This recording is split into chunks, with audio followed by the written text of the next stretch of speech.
everything that we now take for granted about filming stuff on the iPhone, in those days, to film stuff that looked half decent was a £250,000 camera. Caspar Berry, actor, producer, poker player, commentator, speaker. We're like among the luckiest people that have ever lived. If you're being too optimistic and you think that something's really likely and in fact it's not, then actually you're gambling. There's a really, really, really good book called The Luck Factor by Richard Wiseman, which you should read. It's an excellent book. It's got 4 habits for how to make you a luckier person. The worst quotation about luck is, the more I practice, the luckier I get.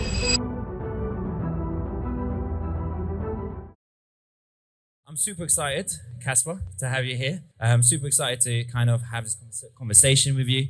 So, Caspar, tell us a little bit about your early life and what that was all about. Well, thank you for having me here today. My name's Caspar Berry. I started off my working life. I had a weird beginning. I started as an actor in the first 2 series of Geordie teen soap Biker Grove. There we go, we'll just get that out. A lot of you weren't our target audience, don't worry. Yes, I was with Anton Deck. Yes, our lives went in very different directions for the last 34 years. The legacy of that for me was I felt I wanted to be a film director. And I talked to a lot of film directors, and I decided that a good way into that industry, weird sort of career, was to go to, I was very lucky, go to Cambridge, ostensibly to study economics. I didn't have any intention of studying economics when I was there. I was there to do all the acting that I'm sure you're aware happens at Cambridge University. And I was combining directing shows with writing. I was writing feature films while I was still there. And I had a lot of luck. And we might talk about that word luck as we talk about poker and gambling and that kind of thing. And I had my first 2 screenplays produced when I was still at university. So I was the youngest person ever to have a feature film theatrically reduced by Film 4. And that took me into the feature film world. So by 24, 25, I was working for Miramax and Disney out in the States. All good. And then it's quite tough. It's a hard industry. I was spending a lot of time in what they call development hell, where nothing was really happening. But what I was also doing was visiting Las Vegas, because Los Angeles is just a quick plane trip to Las Vegas. And me and my buddy, we used to gamble. We need to define that term later on as well. What is gambling? It's just buying fun. You're losing money in the long run, but we're having a great time.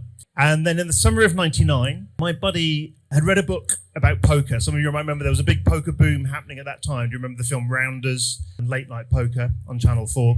And he went into the poker room and he played for about 8 hours. I was standing behind him for most of it, literally 8 hours watching. I was thinking, this is fascinating.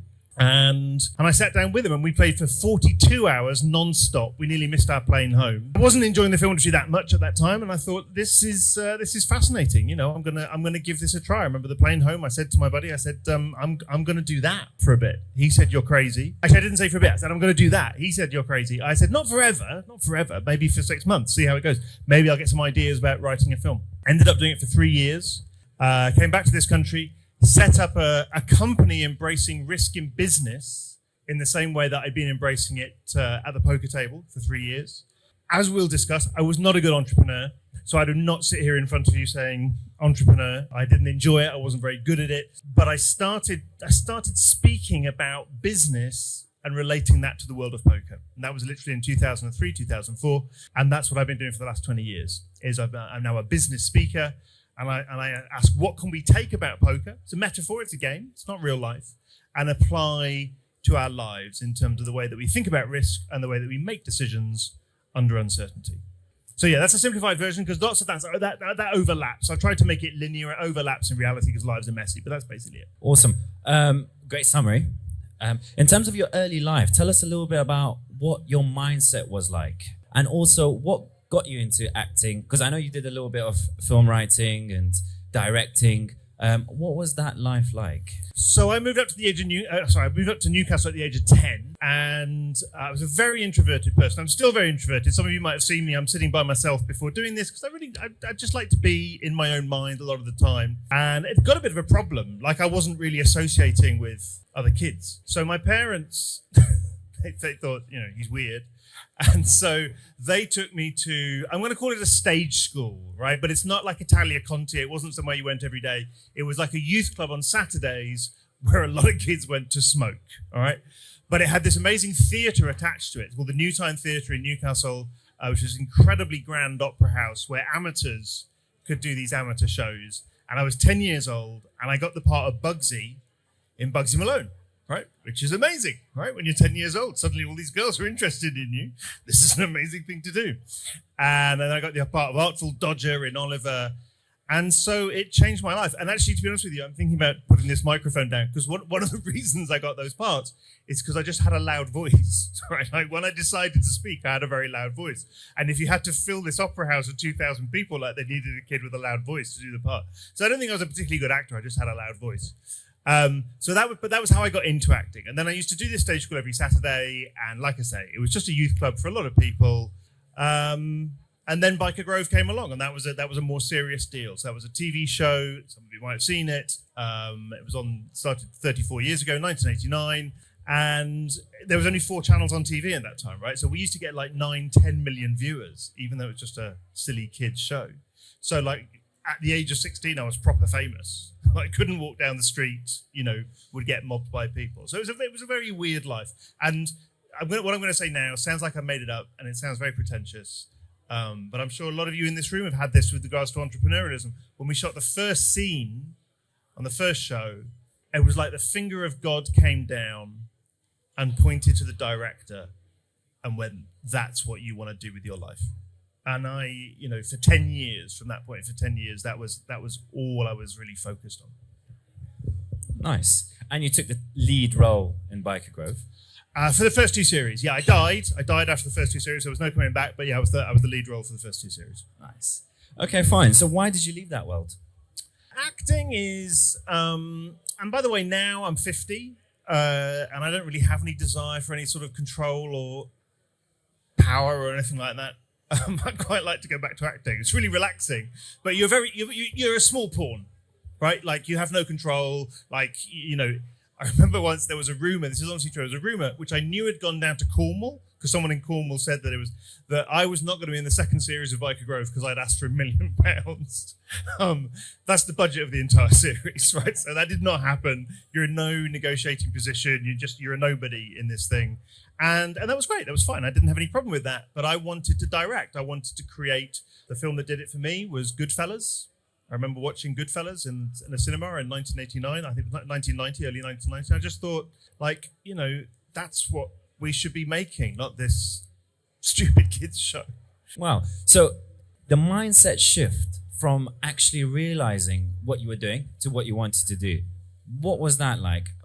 Well, like I say, for me, it was very weird because it was like an epiphany. Again, I'd be really interested to hear from people in this room, like how many people drifted into doing this, or how many people just had this epiphany, like a moment where you knew that's what you wanted to do.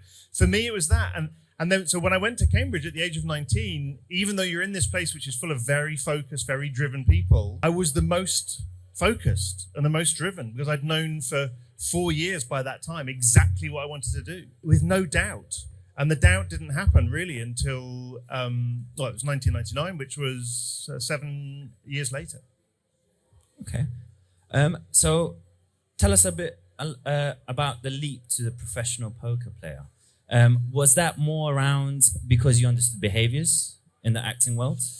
Because of course, directing as well, you have to understand people quite well. Yeah, actually, in my interview for Cambridge, the director of studies said, you seem to have these 2 completely different loves, right? You love economics, and I did love economics. And then over here, you love drama. Right? Like, how do you unify those? And I was very passionate about this. Like, they're both the study of people.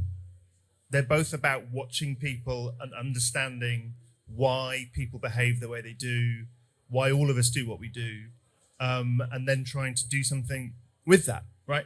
So that's the first thing. That's how you unify those 2 things. And then, so why poker? It was because I did love economics. I loved it. I didn't work hard at it at university, but I loved all its principles. I love that idea. For me, economics was always about happiness, right? It was never about money. Economics was always the fundamental theorem of economics is how do you reconcile unlimited wants with limited resources? Okay, but there's only one reason to do that, and that's to make people happy. Yeah. Okay, so money is the way that we keep the score, but it was all about making people happy. So I loved economics, and then I'm sitting in this poker game. So that poker game in the summer of '99, we played for 42 hours. I talk a lot in my speeches about the butterfly effect, which is a tiny thing that can have a huge impact. And my butterfly on that day was this guy who was sitting next to me. I could have sat next to anyone in the whole of Vegas, but this guy who was sitting next to me was an economist. And he explained poker in terms that I, as an economist, got. So from like hour 1, I understood a really important point to share with you all now, if you're not aware of this already, that poker is fundamentally different to every other part of the casino, right? Because every other game of the casino, we're playing against the house. House has got a lot of real estate to pay for, and so they set up those games in such a way that you will lose money in the long run. Okay. When you play poker, you're not playing against the house. You're playing the other players around the table. They're your competition. They're also your colleagues and clients, so it gets a bit messy. But what that means is the house is giving you an opportunity to become the house, right? Now, you won't definitely make money playing poker, of course, because it's a zero-sum game. For someone to win, someone else has to lose. But it gives you the opportunity to get the edge, which is a term that we talk about in sport and business, getting the edge, tiny difference that makes all the difference. And in poker, you can get the edge. And this guy explained that a little bit mathematically, a little bit using just simple principles that I've talked about here, and how poker offered you that opportunity. And I just thought, this is amazing, right? Like, it's obviously gripping. I'm doing it for 42 hours. What if I were to make a living doing this? That would be interesting. Nice. What I love about you is that you still, despite leaving the film side of things, you still kind of combine poker and film together with Casino Royale. So tell us a little bit about that, you being an advisor for the poker game in Casino Royale. So this was the best job in the world, right? It's like being the poker advisor on Casino Royale. It's now 17 years after the event, and people still go, wow. It was only a couple of weeks of my life, but so I used to present a poker TV show, right? And it's always special being in the city because we did it about 400 yards away in Coleman Street. So if you go back along Threadneedle and then literally first on the right, and then, first on the right, and that'll take you up Coleman Street. That's where we shot it. And I shot it with this guy called Dr. Tom Sambrook, who was an amazing guy. He was also an actor. He was a poker player actor. And so he used to get Spotlight, which is like all the acting gigs that are up that month. And he got the gig. He got the gig as poker advisor on Casino Royale.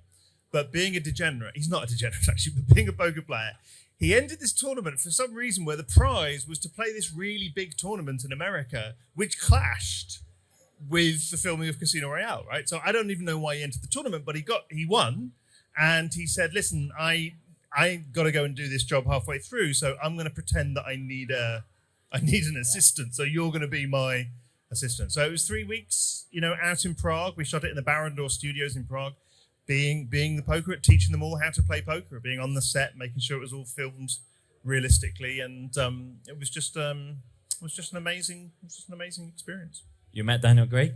We did. We met Daniel Craig. Now, he is the only person, right, if we're going to tell tales out of school, he is the only person that does not look like an authentic poker player. I don't know how many people have seen the film, how many people know poker, but so we trained all the others for weeks and weeks and weeks. And in Daniel's defense, he was James Bond, right? So he had a lot of things to do. He was filming scenes. It's not like they just cleared 3 weeks for us to train them all how to play poker, okay? So the other people were there for all these rehearsals.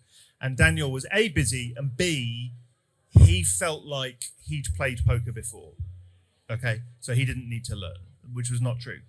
So he did not come to those lessons. So it was always a little bit of a struggle. And there is a moment in the film where we lost the battle. But do you remember the bit where he gets the straight flush and he pushes all his chips in and they all fall over? I don't remember that. He pushes his chips and they all fall over. It's very dramatic. And we said, you wouldn't do that. You wouldn't do that because the dealer's just got to count all those chips up now. If we play later on, you'll see I've got to count all the chips up. So you wouldn't do that. And he said, I'll never forget, he said, I think James Bond would do that. And that was very clever because there's no arguing with that, is there? Because he is James Bond. So he does that. But no, he doesn't look very authentic. But the guy who you should watch, if you watch that film again, is Mess Mikkelsen, who plays the chief, the guy with the bleeding eye. Went on to play Hannibal. Great actor. And he was like a sponge. He just absorbed for 3 weeks. He just wanted to know what a professional player looked like and did. It was fascinating to watch. Nice. So you went from being an actor, writing films, directing, so you redefined your life to becoming a poker player. Then you set up 21st Century Media. Yep. What kind of mindset changes did you go through to do that? Well, again, I come back to this idea. So I was not a good entrepreneur, and I admire every single person in this room because I know what it's like. I know what it's like waking up at 5 o'clock in the morning, being responsible for other people's mortgages. I know what it's like trying to corral a team of people and instill in energy and focus and, discipline where it's appropriate. And I found all of that very hard. We had a good idea. We were going to revolutionize at that point. This is 20 years ago. We were going to revolutionize the process of production because digital production was just coming in.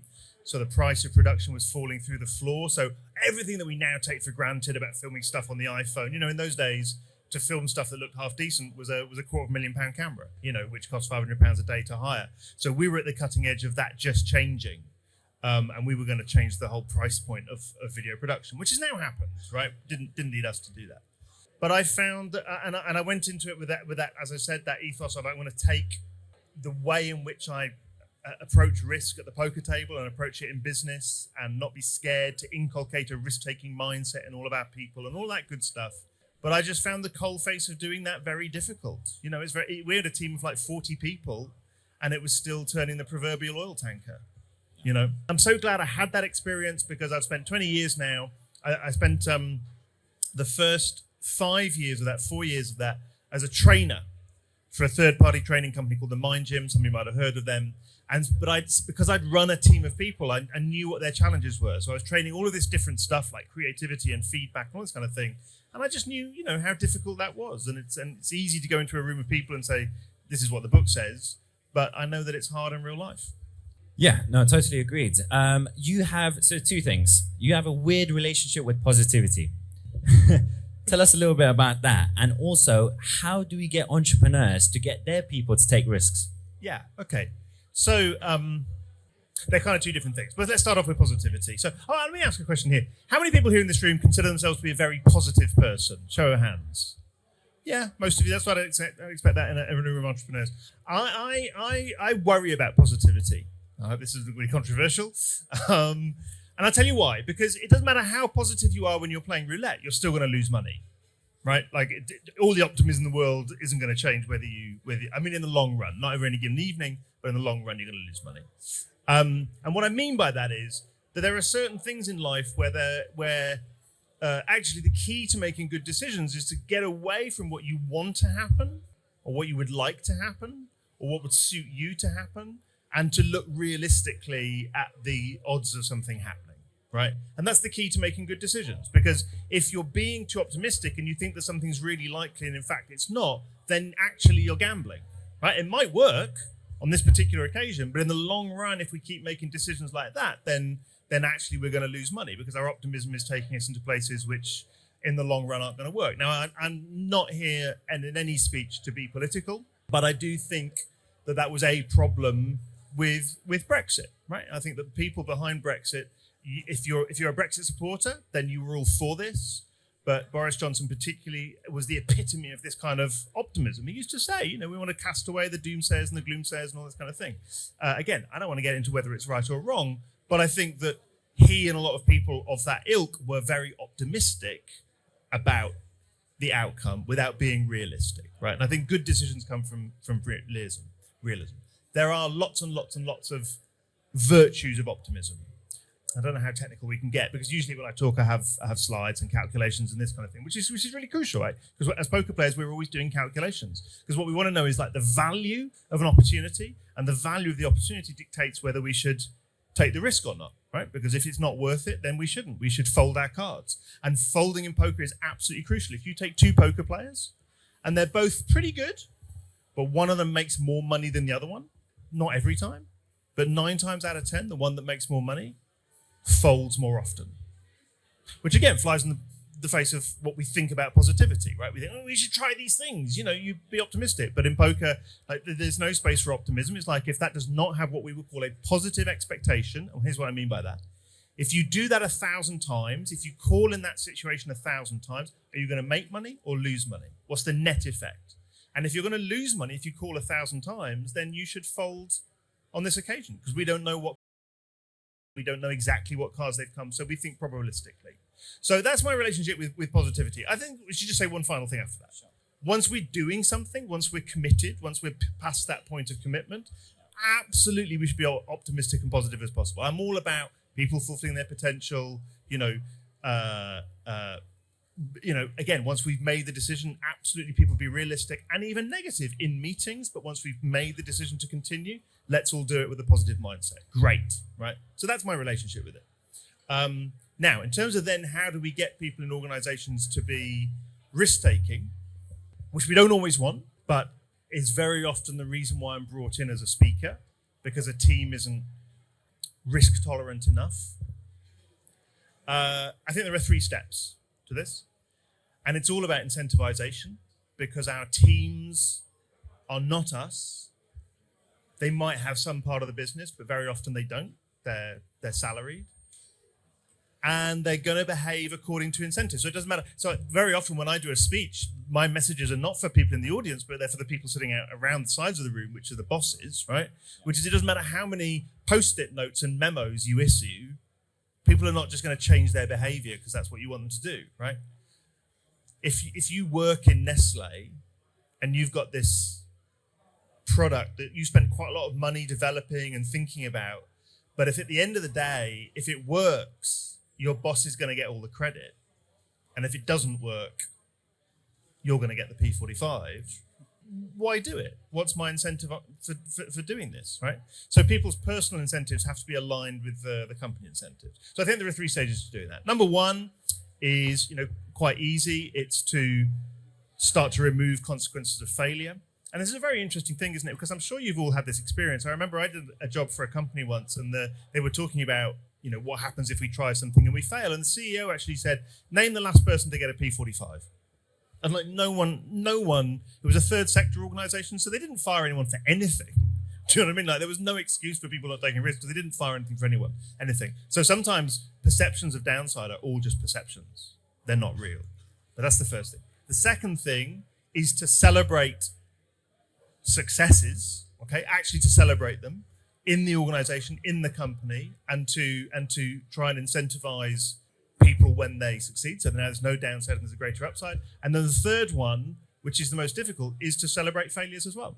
Procter & Gamble, whenever they decide not to launch a product, have a party, because the act of doing that, the act of making that decision was a great decision. And although it may seem, why are we spending money and we're celebrating we're not taking this product any further? Because we all have made that decision, and that's a great decision, and we should celebrate that. And so what you do is you move away from, and this is the key, and this is, if anyone's played any poker, you'll understand why poker illuminates this. You move away from a results-based incentivized system to activity-based, to people doing a good job, whatever the outcome in the short term actually is. Nice, thank you for that. So you've redefined your life a few times. Tell us a little bit about who you are now and what kind of mindset you have now compared to what you were going through the redefinition. So it says there, the redefined. Is that the theme of this evening, or is that your whole? That's our redefined podcast. Yeah. Oh, this is the podcast. Okay, cool. Because I tell you, one of my reservations about this is that, like, a lot of my life I was just buggering around, right? Like, I think it's really dangerous to look back on that and with a revisionist mindset that goes, hey, I was trying all these different things, because you're not really aware when you're in the middle of those things that you're going to be able to look back and see, well, yeah, there was a period where I was an actor, and there was a period where I was a screenwriter, and there was a period where I was a TV commercials director, which I haven't talked about, and there was a period when I was a poker player. But in the middle of all that, a couple of things. First of all, they overlap, and it's a bit messy. And the second thing is, like, the reason I went to play poker is because I was unhappy. Like, it wasn't part of one big master plan. Do you know what I mean? I didn't get up and go, I'm going to reinvent myself today as a poker player. I thought, I'm really not enjoying the film industry. Like, it's really difficult. And I think I want to do something else for a bit, right? So that's one of the things to say about that. The second thing to say about it is that, okay, so there's something in decision making called the S-shaped utility curve. Okay, is that an S for you guys? I'm doing it backwards. Yes, does that look like an S? Yeah. Okay, so the S-shaped utility curve has 2 main parts to it, right? And the bottom part is what we call appreciating marginal utility. Okay, now again, I don't have graphs here, but let me just think about this, okay? If you're here on your S-shaped utility curve, then what happens is, if you lose money or reputation, particularly, or health, right, and well-being, the line's flat, so you don't really care that much, okay? Whereas if you gain some, the line goes up really rapidly, and you get a lot of pleasure, satisfaction, what economists call utility from that, right? Now, so that's the first part of the S-shaped utility curve. The second part is this, right? And so if you're here on the top of your what's called diminishing marginal utility curve, if you lose some of your health, income, status, right? You get a lot, the line falls down quickly. You get a lot of unhappiness from that, okay? But the line here goes flat, right? So if you gain some here, then you're not that bothered, right? So these two curves are the opposite of each other.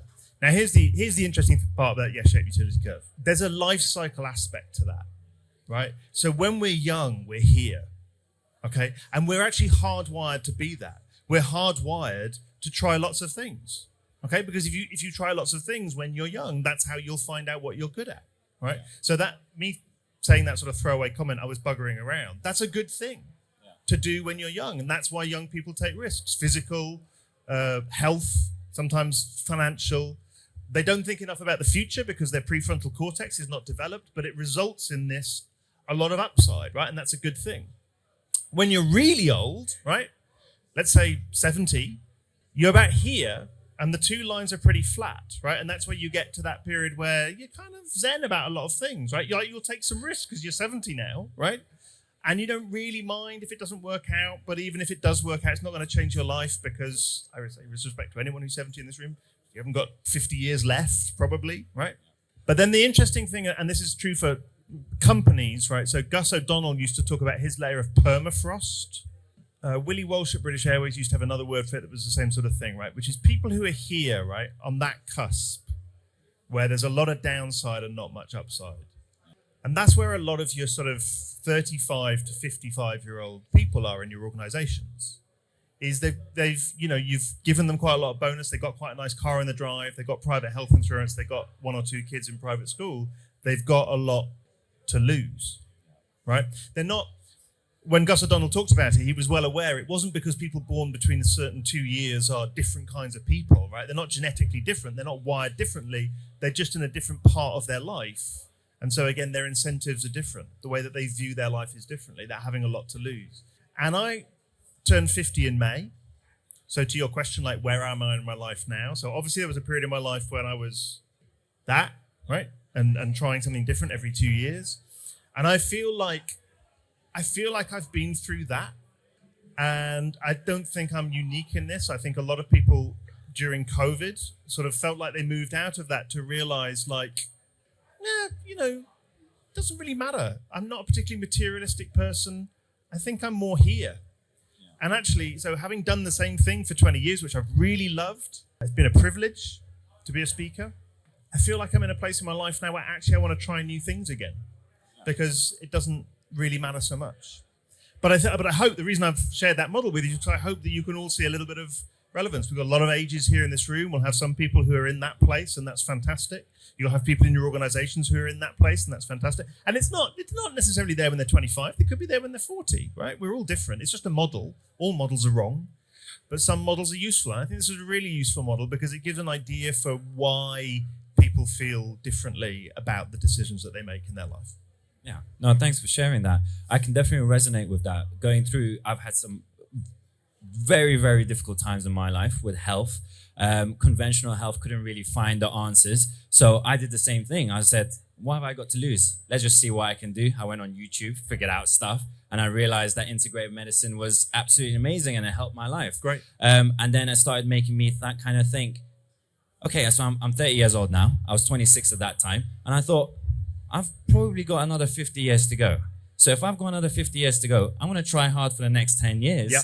To see what I can do so that I can set myself kind of free, if you like, for the rest of it. If you're enjoying this show, then chances are you'll like my podcast too. It's called Strategy and Tragedy, and as the name suggests, is all about sharing both the highs and lows of business, because entrepreneurship, even for the most level-headed among us, is a roller coaster. Focused on sharing both interesting stories and important lessons learned by other entrepreneurs. Guests include the likes of Nick Telson-Sillett, the co-founder of Design My Night, which he sold for $30 million. Charlotte Morley of The Little Loop, who made history on BBC's Dragon's Den. Hainan Zhang of Y Hungry, a Y Combinator startup. Tom Adeula, the exited founder of MeTail. Nina Mohanty of Blue Money, and so many more inspirational leaders. Tune in now on Spotify, Apple Podcasts, Google, Amazon Music, or YouTube. So there's a lot of founders here. There's a lot of entrepreneurs. There's a lot of CEOs. What advice would you give them in terms of where they are right now in their mental, because mental health is quite important as well, where they are right now, when they want to get into the next level and they want to grow, they want to get to the next steps, right? But they don't know how to do that. And could you kind of like relate it to community and why that's important? And what does loneliness mean to you as well? There's so many questions there. I know, I just so many put it all questions together. I mean, the first one I was thinking, how do I do that? And then you said related to community, and then you said something else which I can't even remember. Let me first say one of the best books that I know about decision making. It's called 10-10-10. Has anyone come across that? It's by Susie Welsh, who's the daughter of Jack Welch, who ran General Electric, one of the greatest CEOs of the last 100 years. And it's a dead simple concept. It's that whenever you make any decision, if you have a decision to make, think about it in terms of the next 10 minutes, and then you can make the other two up. So the next 10 weeks, 10 years, 10 months, 10 days. It doesn't matter, right? But just think about it over these three very different time periods, okay? Now, the first thing, that's a good tool anyway, just because it's like the old misquoted but still good little aphorism about the professor who's asked, is the French Revolution a good thing? And he says, too early to tell, right? There's no absolute time frame over which a decision is good or bad. All right, so 10-10-10 gives you this idea of, let's just think about it over different time frames, because it might be different, okay? And you can then be the judge about which of those you want to bear the responsibility for. It might be brilliant for the next 10 hours because you're out drinking at night. It might be very bad over the next 10 days because that hangover is going to have consequences, whatever it is, right? But that's the first thing. And then the second thing for me is just constantly project yourself into the future.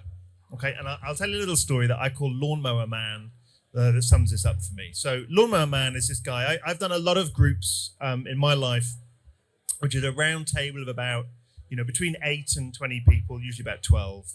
Call them brain trusts, whatever it is. They're people like yourselves. They're self-made men and women. They're usually fairly established, so they're usually about worth between 10 and 30 million, right? And one of them was this guy who was about 50, and by the age of 35, he'd sold a company for 30 million. So he didn't need to do anything again. And he'd always had this dream to have one of those sit-on lawnmowers, and have about 7 or 8 acres and just chug around his garden cutting his grass. That was his dream, right? And, by 35, he had £5 million house and 8 acres and a sit-on lawnmower. And then at about the age of 40, he said to his wife, I want to do it all again. And she said, why? Like, she hated the journey. Why do we have to do all that again? And he said, well, I was out on the lawnmower and I think about the future. And he said, if we don't do it again, I love that lawnmower, but I can't be sitting on it in another 10 years, just chugging around the garden. This was all I wanted, but that's not going to do it for me. And so you're constantly putting yourself in a situation where you consider what the future might be if you take different acts. And although we're always doing that on a subconscious level anyway, what's a conversation like this for? It's to say, okay, there are some things that we do naturally. This is why all of you are taking a different path, right? Because your brains work differently to most people out there. But let's take some of the things that you do naturally and just really do them in a considered, conscious way. Let's think about the future. And I have this thing which is do versus don't do versus never do, right? Because the way that most people think about decisions is they go, what if I do this, right? Versus what if I don't do this, okay? So do versus don't do. And the conclusion that we'll usually come to if we think do versus don't do is don't do, right? Because do is always difficult, okay? There's always something to lose. Every decision is an investment decision. So there's something to lose. So it's easier not to do, right? But what I guess everyone sitting in this room here has done at some point is do versus never do, which is what Lawnmower Man did, right? Which is what if I do this versus what if I never do this? Not don't do it, because I cannot do it today and tomorrow and this year. But what if I never do it all again? Then I'm just going to be on the lawnmower for 10 years, 20 years. I can't do that. So do versus never do is the question that takes us into that alternative future. And I think that at a subconscious level, everyone here in this room has done it, and that's why all of you at some point have taken that leap and have taken the action. Thank you. The importance of community. Oh yeah, I forgot about that. I don't know, man. I'm an introvert. How do you want me to relate to the community? Like, give me more specific. Like, from my own experience, as a lonely entrepreneur, it was always important for me to get involved with different communities so I can meet the right people. It's really hard to meet the right people at your gym. It's really hard to meet the right people at your barbers. But when you're involved in a community full of entrepreneurs, full of creativity, curiosity, relationships, then it brings out a side of you that maybe you didn't really know yourself existed. So this is my first time meeting all of you, and it's a pleasure. But I can say those rooms that I go into with the 12 people around the table, I've had a lot of experience with that. Like, I've done about 200 of those. It's so important and so powerful for people such as yourselves and them to meet others like yourselves. And I think there's two reasons for that. The first thing is that the journey is, by definition, lonely, because leadership is lonely of any kind. But I think the second thing is, I'd like to hear what you guys think, and girls. It struck me in two roles, actually, partly as that trainer and partly doing what I do now, generally speaking, but especially doing those tables. The great challenge that you have as entrepreneurs, that any manager has, but particularly as entrepreneurs, because you're so different, is that the challenge of business is getting a room full of people who have, by definition, different skills, because that's what a team is, and getting them all to talk the same language, right? And if you do that and you've done that well, brilliant. You're way better than me. I've got nothing to say about that. I wasn't good at it. That's fantastic. But you're right that the value of community is, I think, ultimately, most of the time in those rooms and conversations, you're still going to feel differently to those people. Well, I'm sure you've thought this already, but the conclusion that I came to was, that's great. That's fantastic. Of course you're different to those people, because if you weren't, they'd all go off and be entrepreneurs, right? They'd set up competitor businesses. So it's fantastic that you're different to them, but you're right. You need to make contact with people who make you realize that you're not mad. You're not different to all people. Absolutely. Yeah. Should we open up to the audience for questions? Anyone have any questions for Caspar? Yeah. Yes. This makes it more nerve-wracking if we do this, and I'm getting awful feedback. Anyway, check 1, 2. I'm going to warn you, I might not like this quote. Let's go for it. Okay. Let's go for it. One of my favourite quotes is, luck is the intersection of planning and opportunity. Yeah. And I'm just keen to hear, you've had a very diverse and kind of undulating journey. Yeah. Would you kind of go with that? And also, how do you think that's played into your own story? Okay, cool. So, what's your name, sir? Ed. Nice to meet you, Ed. That quote is not the worst quote about luck. there's lots worse. You make your own luck is a terrible quote. I say this to a room of self-made men and women, entrepreneurs. You don't. There's lots of unlucky people on the face of this planet right now, in the world that we live in right now, who did not make their bad luck. In fact, luck is the one thing that you don't make. Luck is the thing that you cannot control. That's what luck is. There's a really, really, really good book called The Luck Factor by Richard Wiseman, which you should read. It's an excellent book. It's got 4 habits for how to make you a luckier person. It's a great book because those 4 habits are excellent habits of successful people. Won't give you better weather on your wedding day. Won't make you more likely to hit red on roulette. It won't make you a luckier person. Make you more successful. And the reason I say that is because those 2 words, luck and success, are constantly confused in sentences, okay? And I think this one is an example of it. Now, I like that definition, right, of it's preparation meets opportunity. I really like that as a definition of success. And the interesting thing is, about 6 months into my Vegas journey, I'd sort of come to that conclusion as well, which is when you're playing poker, I read 100 books about poker, right? But all were to make me ready for getting aces, right? And knowing how to play them or when to throw away King Jack. Okay, so it's a good definition of being successful in a terrain where there's lots of luck. The worst quotation about luck is the more I practice, the luckier I get. And the reason it's a very bad quotation is because what a lot of people miss when they re-quote it is that Gary Player was being sarcastic. Okay, and that sarcasm is never picked up on. He was saying Someone had said to him, "You get a lot of luck though, don't you?" And he said, yeah, that's funny that, isn't it? The more I practice, the luckier I get, right? If I practice bunker shots for 6 hours a day, I do seem to get lucky, right? It's not luck. It's that I get better. I'm expanding what Stephen Covey would call our circle of influence. I'm getting better. I'm controlling more of the uncontrollables, in Golf's case, inside his own body and mind. And therefore, it looks like he's getting luckier because he's getting better at them. So he's getting more successful because he practices, right? Here's what luck really is. And it's dead simple. It's not a complicated thing once you really get to grips with, chaos and uncertainty and all the rest of it. Luck is your short-term deviation from your long-term expectation as a result of that which you cannot control. Luck is your short-term deviation from your long-term expectation as a result of that which you cannot control. Now, here's what I mean by that.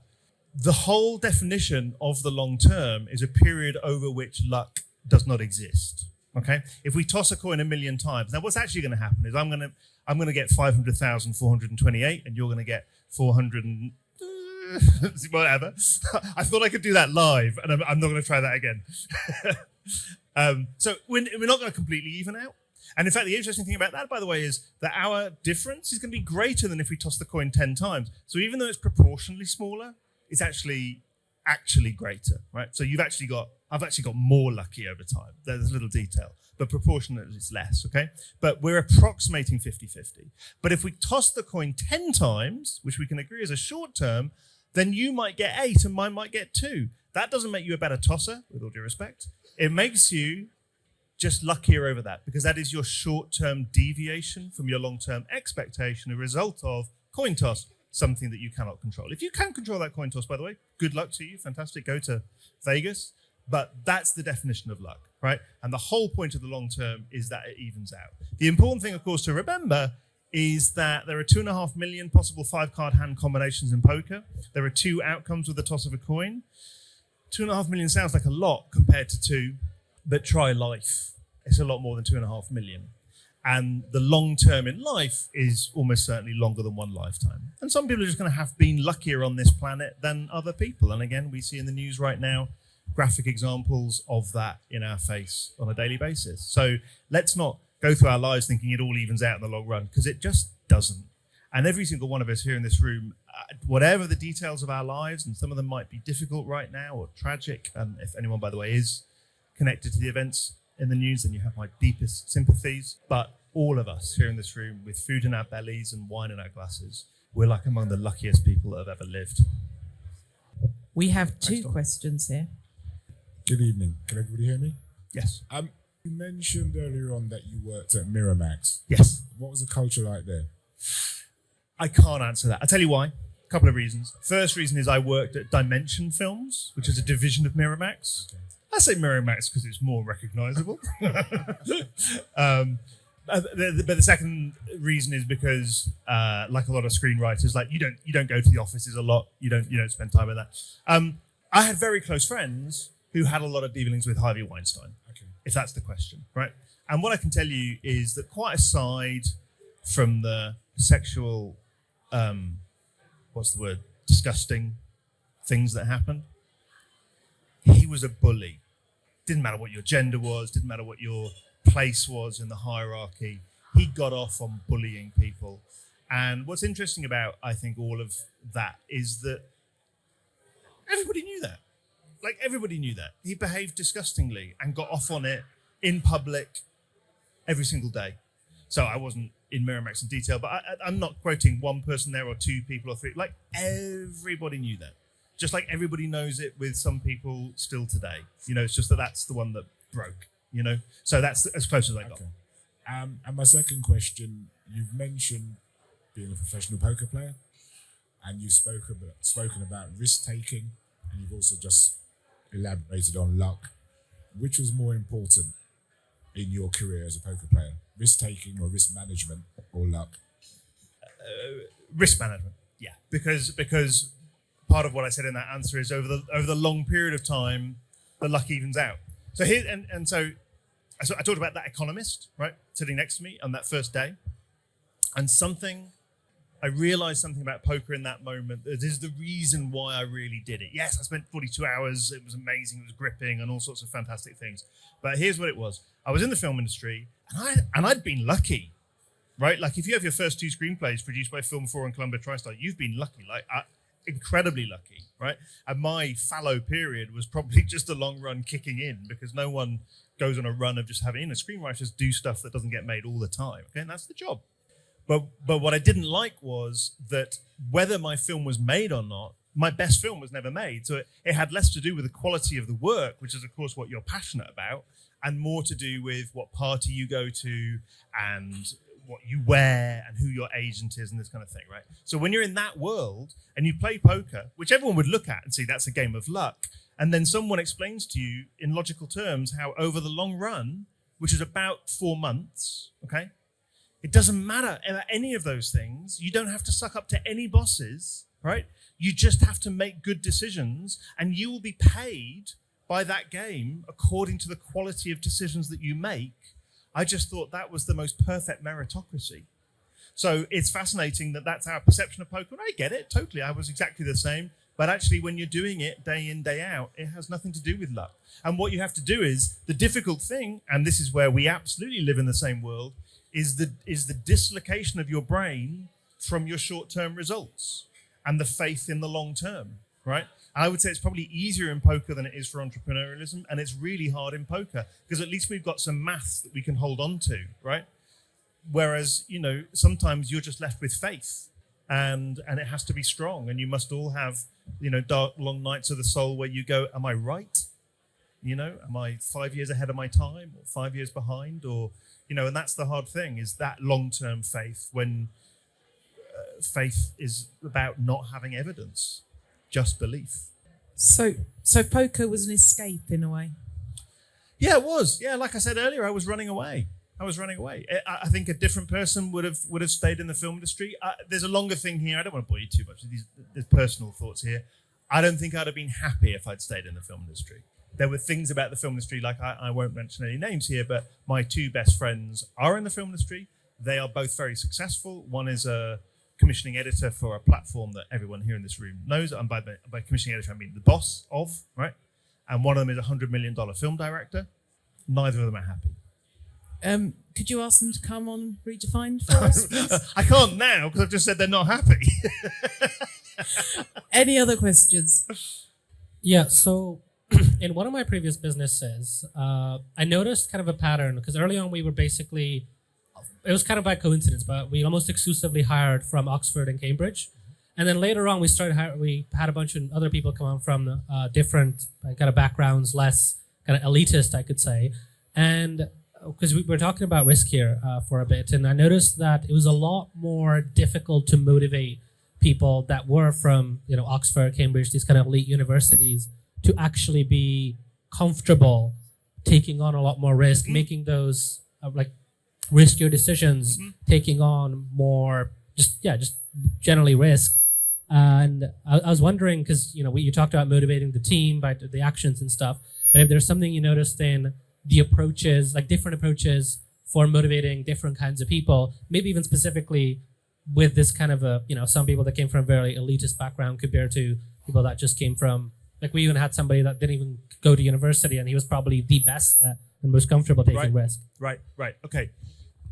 So some of this answer is going to involve generalization, all right? But you started it, okay? You said that people from Oxford and Cambridge are less comfortable with risk, and I would totally agree with that. Right, totally. What do most people from Oxford and Cambridge do? They go to the milk round and they join, in my days was Anderson, there's no Anderson anymore, but whatever it is, McKinsey, right? They do the most expected sort of routine thing for them to do. Not all of them, because I'm generalizing, right?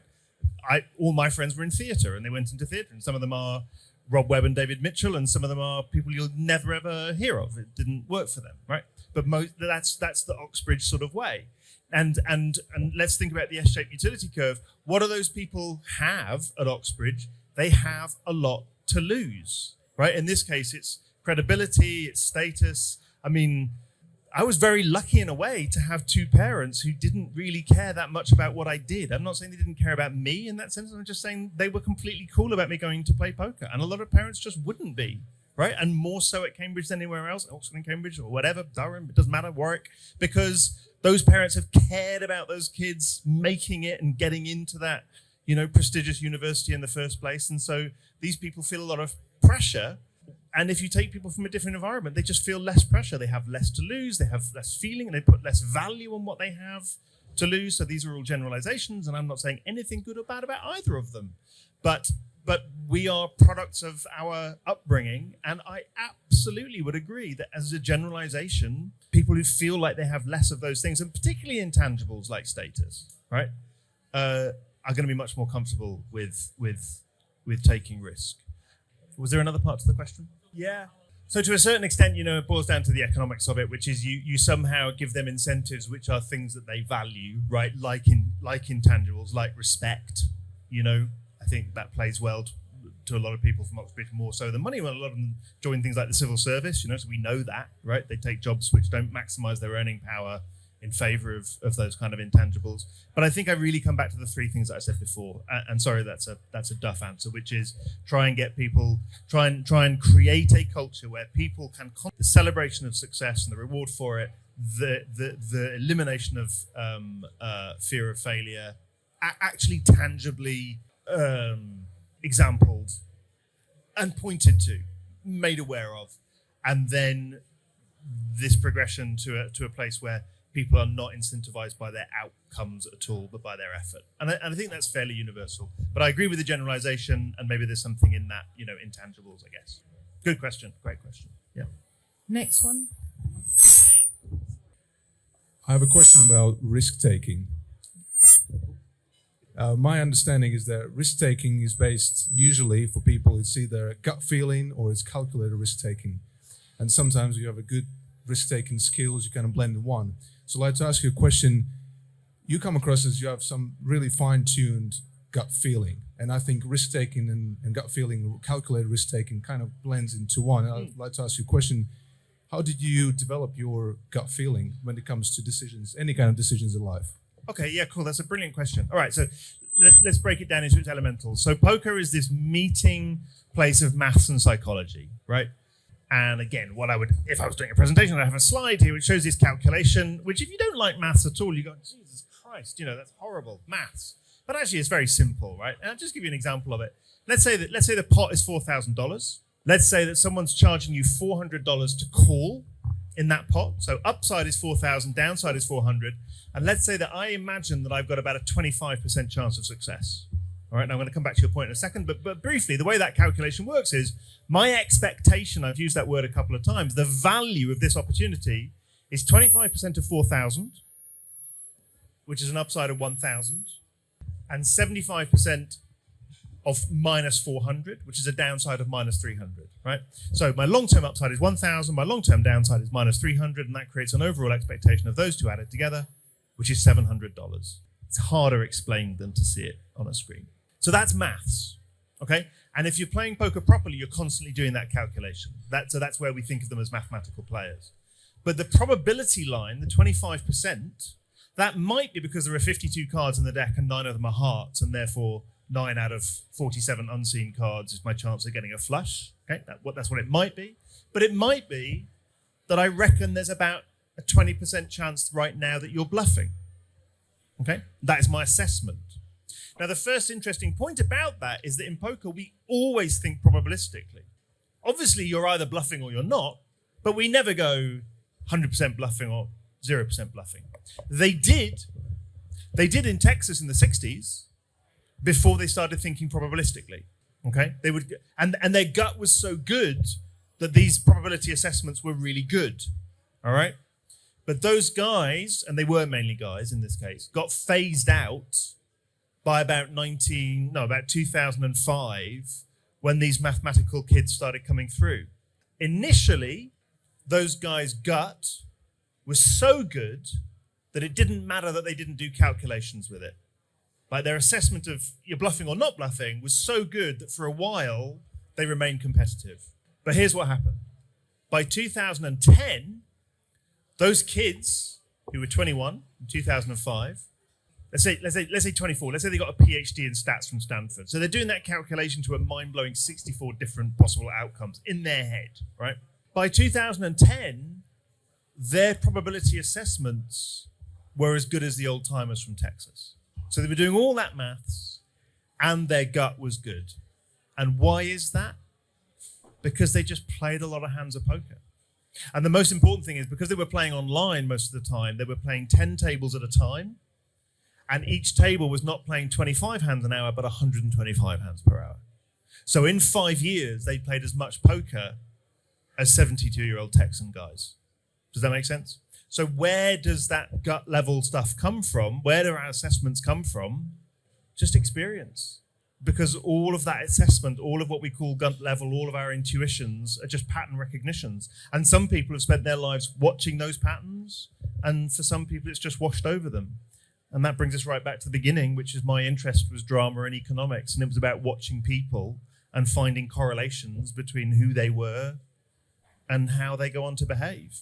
And if you are looking for that as an introvert, watching it, then your assessment by 50 becomes all right.